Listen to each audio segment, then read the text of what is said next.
Hello, and welcome to another super quick lesson on wealth management bite size. My name is Sunena Bisht, and I'm a financial advisor with a leading financial institute of the country. And today we are talking about life insurance policy essentials that you should be aware of before you start buying a policy. In my day job, whenever I'm consulting individuals about their financial well being and financial security, one of my recommendations is to buy a life insurance. A lot of the times, the response that I receive is, how does that help me in creating wealth? While we look at wealth, we are mostly considering the fact how can we increase our wealth instead of also looking at a very important aspect, how do we ensure that we take care of our liabilities. Life insurance is one such financial tool. While you work so hard at creating your wealth, your life is very important, and in case something happens to you, your family, one, goes to the emotional trauma of losing you, and two, suddenly becomes aware of losing the income source that you brought into the house. The amount of financial difficulties that your family will be suffering through after your demise is something that life insurance can help you with. So, today let's look at the essentials of life insurance that you should be aware of before you go ahead and buy one. A lot of marketing nowadays around life insurance is how less you have to pay in order to get a life insurance. For example, 25 rupees per day for a 1 crore life insurance. I have two questions about this. 25 rupees, how are you calculating it, and who does it actually take into consideration when making this calculation? It is just a marketing ploy for you to start looking into the life insurance policies or financial tools that particular company have. And once you start doing it, you will realize that 25 rupees is the lowest amount of money that you need to pay to get a life insurance, but with the condition of at the youngest age, with no debt, with absolutely nothing wrong with the family, nothing wrong with the health. Now, most of the time, that is a very ideal situation which does not fit a lot of people. So please don't fall for 25 rupees a day. Now, second part, 1 crore. Now, who decides if 1 crore is actually the amount of life insurance you should have? Is 1 crore enough to secure your family in case you are not there? Or is 1 crore over and above what is actually enough for your family?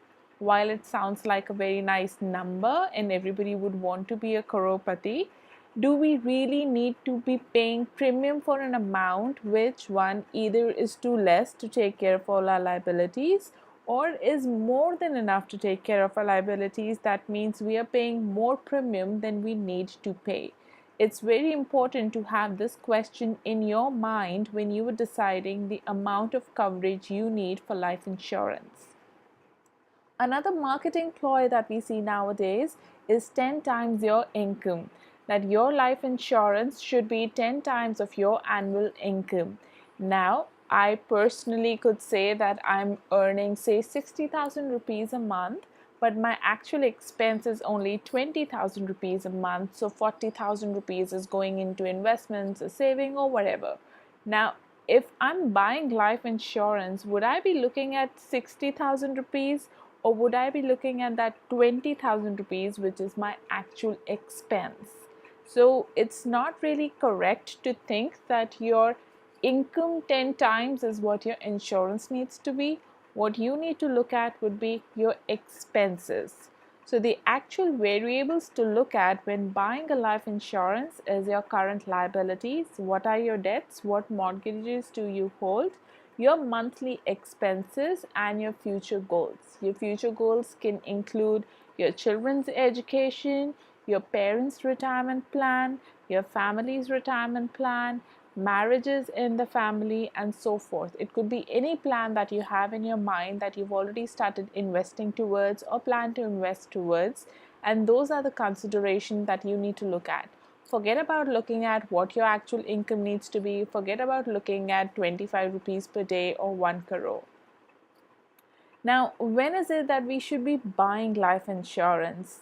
We should buy life insurance as soon as possible. One of the valuable lessons that we get from 25 rupees a day is that the sooner you buy, the less amount of premium you have to pay for the same amount of coverage. Also, the sooner you buy, it's a time period when you have more liabilities, when you're more younger and less amount of financial independent. It makes sense to buy your life insurance as soon as possible. Don't buy more than 2 term plans. A lot of my clients say that they have 3 plans or 4 plans, and each plan has a different nominee attached to it.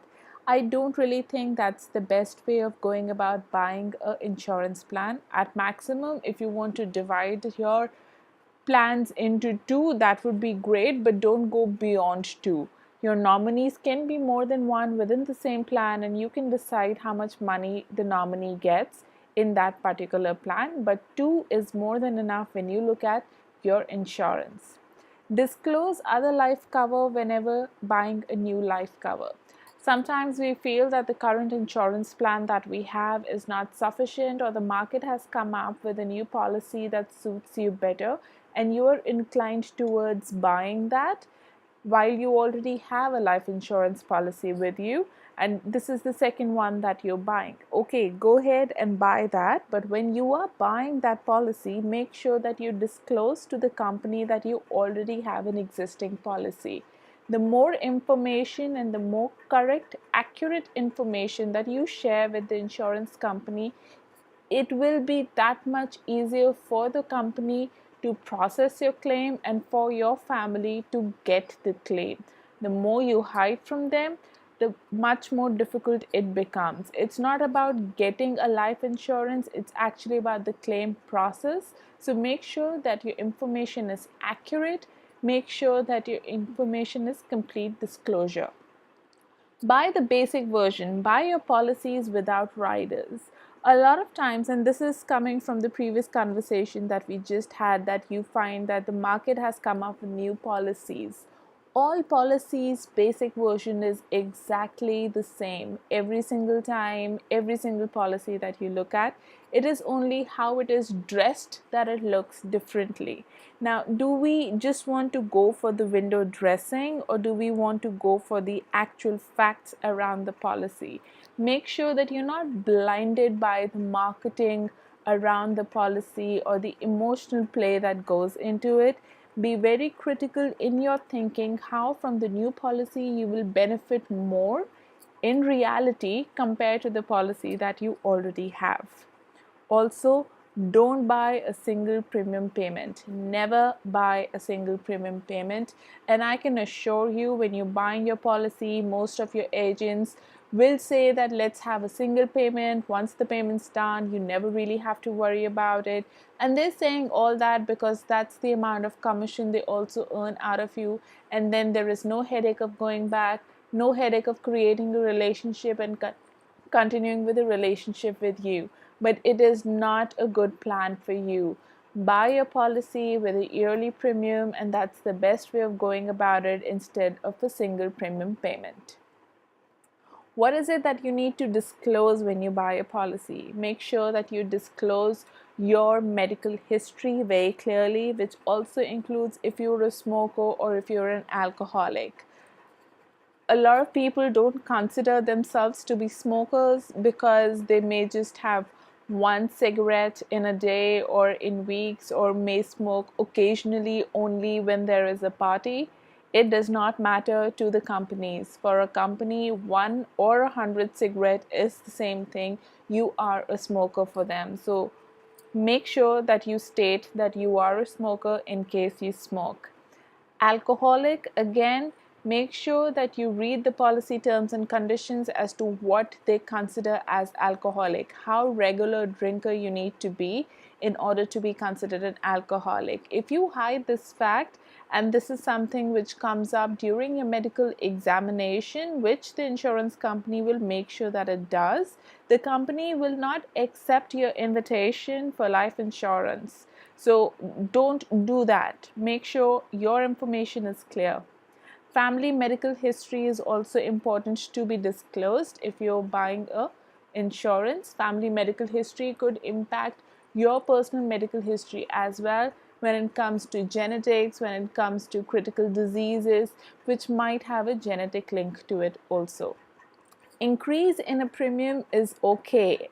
By that I mean when your initial premium amount is revised after your health checkup is done, it's completely okay. It's because the company has found something in your health checkup which it feels would be a risk factor for you, and therefore it is increasing the premium. If just because of an increase in premium you say that you don't want to buy the life insurance right now, please keep in mind that that impact or that risk is actually with you already because of the health factors. And just because you're not buying a life insurance is not helping the company, but is becoming a very deterrent factor in your financial well-being. So don't worry if the premium increases a little bit, it's completely okay. Go ahead and get that policy as soon as possible. Other factors that you need to look at: buy your policy only till your retirement age. A lot of policy advertisement right now say, you have to pay a premium or 600 rupees a year for a life insurance till age 75, but you really need insurance till age 75. By the time you reach your retirement age, you are no more the only breadwinner in the family. Also, you are more financially independent and don't have that much of liabilities. So those are the factors you need to consider, and your retirement age is the perfect time to stop your life cover. Make sure that your nominees are added into the policy when you are buying the policy. Validate all your information as soon as you get. Your brokers will be very helpful in telling you that they will fill in all the paperwork for you. All you need to do is sign. But when that happens, there's a high likelihood that the information is misrepresented or incorrect. Make sure that you are the one who's filling your life insurance documents. It's very, very important. And once you get your papers, make sure that you check information that has been provided by you, that it is complete and it is accurate, and make sure you again go through all your policy's terms and conditions. Inform your family members about the policy. It's important that your nominee needs to know that the insurance has been taken. It is important that your family feels that security in your life and in your financial independence, and make sure it is mentioned in your will. Sometimes we buy a document, it's there with us, 15 years go by, 20 years go by, we shift houses, we shift files, we shift paperwork, and the document sometimes gets misplaced, or the document sometimes goes away from focus. It should not happen with your life insurance documents. Make sure that you mention the document within your policy, within your will. You write your nominee's name in it, and a copy of it is there with your advocate as well. All right, those were the essential things that I wanted to discuss with you today about life insurance. I hope you learned something today and you will be using it for good things. Thank you so much for spending some time with me. I hope you look at other channels as well and share this with your loved ones. We talk about mutual funds, insurance, income tax, and other wealth related topics. Be sure to subscribe and share this video with everyone you care for. Thank you so much.